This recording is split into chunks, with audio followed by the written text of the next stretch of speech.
এই জিনিসটা এক হচ্ছে ইন্টিগ্রিটি আপনি যেটা বললেন যে বিসিবি হ্যাঁ, এবং তারা এই মুখটাও পরিষ্কার করতে চেয়েছে, এটা হচ্ছে বাকিদেরকে একটা মেসেজও দিতে চেয়েছে।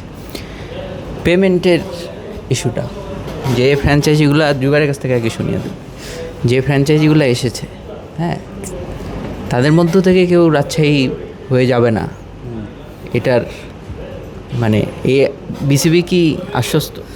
না, আমার মনে হয় না। এত মানে আতিফ কয়েকদিন আগে চিটাগাংয়ের মালিকের ইন্টারভিউ করছে, এভাবে কথা বলে ইন্টারভিউ করার সৌভাগ্য হয়েছে। তো ওখানেও এরকম মানে মূলত ওই মালিকের কনসার্নটাও এরকম যে আমি যাতে রাজশাহী না হই আর কি। গতবার রাজশাহীটা একটা মডেল হয়ে গেছে, গতবার যে রাজশাহীর মালিক ছিলেন উনি বেসিক্যালি এখন মডেল হয়ে গেছে কি হওয়া যাবে না ওইটার মডেল আর কি। সো সবাই এখন মানে না, কালকে একটু ইন্টারভিউ করি, কালকে কে জানি বলতেছে যে এখন রাজশাহীর মালিককে বলে গুলশানে হাঁটাহাঁটি করতে দেখা যায়, মানে দেখছে হাঁটাহাঁটি বলতে কি মানে মানে ঘোরাফেরা করতে দেখছে গুলশানের মালিককে হাঁটাহাঁটি আর কি, মানে এদিক ওদিক হাঁটাহাঁটি করতেছে এরকম মানে এটা বলে আমার কাছে রাজশাহী মালিককে দেখলো গুলশানে হাঁটাহাঁটি করছে। এখন তাহলে মানে পরবর্তী ল্যাঙ্গুয়েজটা আমার যে রাজশাহীটা এমনই ছিল যে মালিক এখন উদ্ভ্রান্ত মতো হাঁটাহাঁটি করতে ঘুরতেছে ফিরতেছে গুলশানে, সেটাই জানতে হচ্ছে। ওইটাই মানে ফাইন্যান্সিয়াল ইস্যু। একটা কয়েকজন প্লেয়ারের সাথে কথা বলতেছিলাম যারা চিটাগাংয়ে ছিল আর কি, তাদের কনসার্ন হচ্ছে অ্যাকচুয়ালি এবারে বিপিএলের চিটাগাং নিলাম থেকে নিছে আর কি। তাদের একমাত্র কনসার্ন হচ্ছে যে পেমেন্টে কি আসলে পাবো কি না। হ্যাঁ, এই টিম নিয়ে অনেক কথাবার্তা হচ্ছে, রাজশাহী নিয়ে হচ্ছে, নোয়াখালী নিয়ে হচ্ছে, সিলেট নিয়ে হচ্ছে। আতিফে যেটা বললো যে অকশন টেবিলে শুধু আমরা বিসিবি হয়তো প্লেয়ারদের বার করতে পারছি, কিন্তু অনেক মানে যারা আর কি অফিসিয়াল তাদের ব্যাপারে হয়তো সামনে হয়তো সিদ্ধান্ত নেবে, বাট তারা অকশন টেবিলে ছিল। তো তারা অকশন টেবিলকে ভালোভাবে ইনফ্লুয়েন্স করছে ওই দিন অকশনের দিন। তো ওই টিমগুলোর দিকে এমনিতেই সিরিয়াস নজর থাকবে আর কি।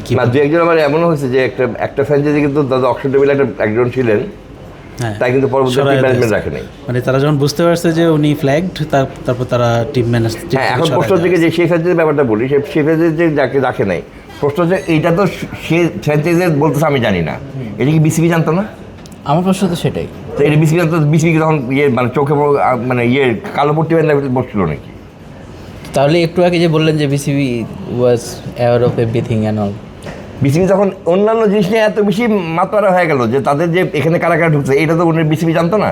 আচ্ছা, মানে বিপিএল এর ওই থিম। হ্যাঁ, মানে এখন লিড হইতেছে ওগুলো তো এগুলো তো ফার্স্টেই তাকে জানা উচিত যে আমার এই ফ্ল্যাগে কারা কারা ঢুকতে না ঢুকতেছে।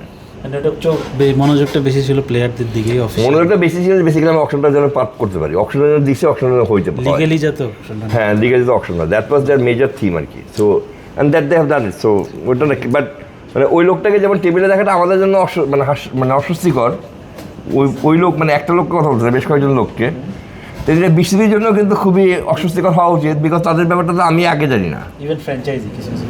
হ্যাঁ, ফ্র্যাঞ্চাইজি না, কিছু কিছু লোক তো আছে যারা আর কি আজকে এই ডাল, কালকে ওই ডাল, এই যে ডালে ডালে ঘুরে আর কি, মানে প্রতি বছর একটা একটা করে ফ্র্যাঞ্চাইজি ধরে, তারপর হঠাৎ করে দেখা যায় ফ্র্যাঞ্চাইজি পাতা কিছু নাই, কিন্তু তারা আছে। তারা আবার হ্যাঁ অন্য একটা ইয়েতে তারা পরের বছর আবার আরও একটা ফ্র্যাঞ্চাইজি নিয়ে অ্যাপিয়ার করে, মানে ফ্র্যাঞ্চাইজি চলে যায় অফিসিয়াল থাকে। হ্যাঁ, কারণ ফ্র্যাঞ্চাইজি তো পাতা থাকে না, ঠিক না, ডালপালা, পাতা, গাছ,